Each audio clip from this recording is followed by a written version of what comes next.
வணக்கம் நண்பர்களே. வீடியோ பார்க்கறதுக்கு முன்னாடி சேனலை சப்ஸ்கிரைப் பண்ணிவிடுங்க. பெல் ஐக்கானை கிளிக் பண்ணிவிடுங்க. அப்போ தான் நான் போடுற ஒவ்வொரு வீடியோ நோட்டிஃபிகேஷன் உங்களுக்கு வரும். இப்போ வந்து சார்ஜா ஜூஸ் எப்படி பண்ணலாம் அப்படின்னு பார்க்கும்போது 2 வாழைப்பழம் எடுத்துருக்கேன்னா, அடுத்து வந்து பால் பாக்கெட். பால் வந்து எப்படி இருக்குன்னா நல்லா கட்டியாக இருக்கணும். ஃப்ரீசரில் வச்சு நல்லா கட்டியாக எடுத்துக்கிடுங்க. நான் 2 பாக்கெட் பால் எடுத்துருக்கேன். கடையில் உள்ள பாக்கெட் பால் தான். பாக்கெட் பால் வந்து 2 பாக்கெட் பால் எடுத்துருக்கேன். அதையும் கட் பண்ணி ஊற்றிக்கிட்டேன். அது வந்து என்ன, பால் வந்து என்ன கட்டியாக இருக்கணும், இல்லைனா ஜூஸ் நல்லா இருக்காது. பால் வந்து நல்லா ஃப்ரீசரில் போட்டு கட்டியாக எடுத்துக்கிடுங்க. அந்த 2 பாக்கெட் பால் நீங்கள் எவ்வளோ பால் போடுறீங்களோ அதுக்கேற்ற மாதிரி என்ன ஜூஸ் போட்டுவிடுங்க, இது பழம் போட்டுவிடுங்க. அடுத்த வந்து நிலக்கடலை ஆட் பண்ணியிருக்கேன். நிலக்கடலை இல்லைனா நீங்கள் பாதாம்னாலும் கூட ஆட் பண்ணிக்கலாம். அதுக்கேற்ற மாதிரி சுகரும் ஆட் பண்ணியிருக்கேன். அடுத்து வந்து பூஸ்ட் போட்டிருக்கேன்.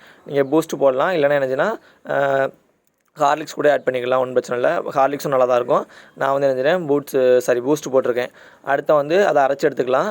அரைச்சி எடுத்துகிட்டு நினைச்சிருக்கேன், அதெல்லாம் கிளாஸில் ஊற்றுறேன் பாருங்கள். 2 பாக்கெட் பாலும் 2 வாழைப்பழமும் ஆட் பண்ணியிருக்கேன். கரெக்டாக ஒவ்வொரு கிளாஸ்லையும் 3/4 கிளாஸ் தான் வந்திருக்கு, இவ்வளோ தான் வந்திருக்கு. உங்களுக்கு இதுக்கு மேலே அதிகம் தேவைப்படுச்சுன்னா நீங்கள் அதுக்கேற்ற மாதிரி பால் எடுத்துக்கலாம்.